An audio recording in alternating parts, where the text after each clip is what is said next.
ஆண்டவரும் இரட்சகருமான இயேசு கிறிஸ்துவின் ஈடு இணையற்ற நாமத்தில் அன்றன்றுள்ள அப்பம் வாசகர்களுக்கு எங்கள் அன்பின் வாழ்த்துக்கள்.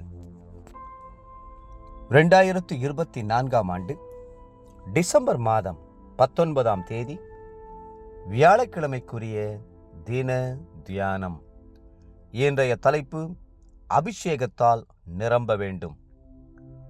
லேவியராகமம் 6ஆம் அதிகாரம் 12-13 வசனங்கள் சொல்கிறது, பலிபீடத்தின் மேலிருக்கிற அக்கினி அவியாமல் எரிந்து கொண்டிருக்க வேண்டும். பலிபீடத்தின் மேல் அக்கினி எப்பொழுதும் எரிந்து கொண்டிருக்க வேண்டும். அது ஒரு பொழுதும் அவிந்து போகலாகாது. உங்களை குறித்த கர்த்தருடைய நோக்கம் என்ன? உங்கள் மேல் பரிசுத்த ஆவியின் அக்கினியை போடுவதாகும். இயேசு சொன்னார், லூக்கா 12:49, பூமியின் மேல் அக்கினியை போட வந்தேன், அது இப்பொழுதே பற்றி எரிய வேண்டும் என்று விரும்புகிறேன். அவர் பரிசுத்த ஆவியினாலும் அக்கினியினாலும் உங்களுக்கு ஞானஸ்நானம் கொடுப்பார் என்று யோவான் ஸ்நானன் கூறினார்.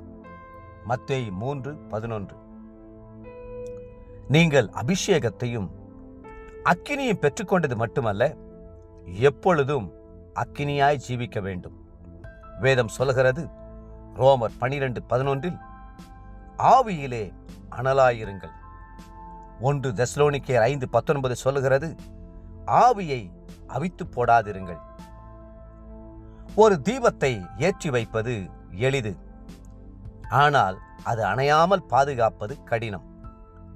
தொடர்ந்து அது எரிந்து கொண்டே இருக்க செய்வதில்தான் உங்களுடைய முயற்சியின் பலன் அடங்கியிருக்கிறது. ஒரு விளக்கை ஏற்றிய பின் அதை மரக்காலால் மூடி வைத்தால் கொஞ்ச நேரத்துக்குள் அணைந்துவிடும். அல்லது அதற்கு போதுமான அளவு எண்ணெய் ஊற்றாவிட்டால் அது அணைந்துவிடும். தண்ணீரை கொண்டு வந்து அதன் மேல் ஊற்றினாலும் அது அணைந்துவிடக்கூடும்.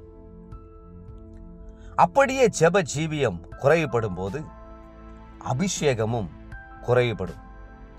வீண் பிரச்சனைகளிலே சிக்கி மற்றவரிடம் அரட்டை அடித்து இரவு பகலும் டெலிவிஷன் முன்னால் உட்கார்ந்து கொண்டிருந்தால் தீவட்டி அணைந்து போகும்.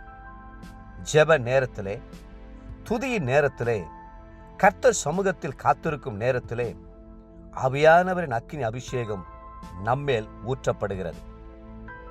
அன்று தாவீது பாவம் செய்த போது அக்கினி அவித்து போடப்பட்டதை உணர்ந்தார். ஆகவே கண்ணீர் விட்டு அழுது, தேவனே, சுத்த இருதயத்தை என்னிலே சிருஷ்டியும், நிலைவரமான ஆவியை என் உள்ளத்திலே புதுப்பியும், பரிசுத்த ஆவியை என்னிடத்திலிருந்து எடுத்துக்கொள்ளாமலும் இரும், உற்சாகமான ஆவியனை தாங்கும்படி செய்யும் என்று கதறி ஜெபித்தார். 51ஆம் சங்கீதம் 10-12 வசனம் முடிய.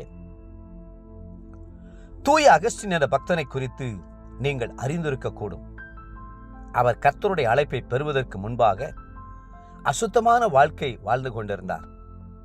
ஒரு நாள் ஆவியானவர் அவருடைய பெயரை சொல்லி அழைத்து ரோமர் 13:13 சுட்டி காட்டினார். களியாட்டும், வெறியும், வேசித்தனமும், காம விகாரமும், வாக்குவாதமும், பொறாமையும் உள்ளவர்களாய் நடவாமல் பகலிலே நடக்கிறவர்கள் போல் சீராய் நடக்க கடவோம் என்று அந்த வசனம் உணர்த்தினது. அன்றைக்கே தன் வாழ்க்கையை ஆவியானவருக்கு ஒப்பு கொடுத்தார். அதனால் அக்கினி ஜுவாலையாய் கர்த்தருக்கு ஊழியம் செய்து எண்ணற்ற ஆத்துமாக்களை கர்த்தரண்டை கொண்டு வர அவரால் முடிந்தது.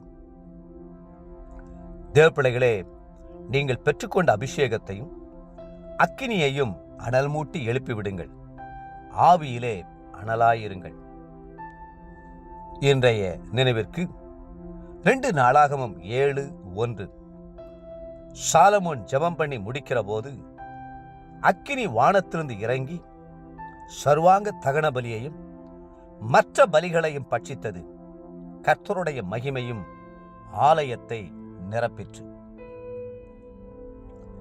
இன்றைய வேத வாசிப்பு காலை யோனா 1, 2, 3 மற்றும் 4 அதிகாரங்கள். மாலை வெளிப்படுத்தின விசேஷம் 10ஆம் அதிகாரம். அன்புக்குரிய அன்றன்றுள்ள வாசகர்களே, மீண்டும் உங்களை வாழ்த்துகிறோம். ஆவியில் அனலாயிருங்கள். பரிசுத்த ஆவியின் அக்கினியை காத்துக்கொள்ளுங்கள். கர்த்தர் தாமே உங்களை ஆசீர்வதித்து மென்மேலும் உயர்த்துவாராக. ஆமென்.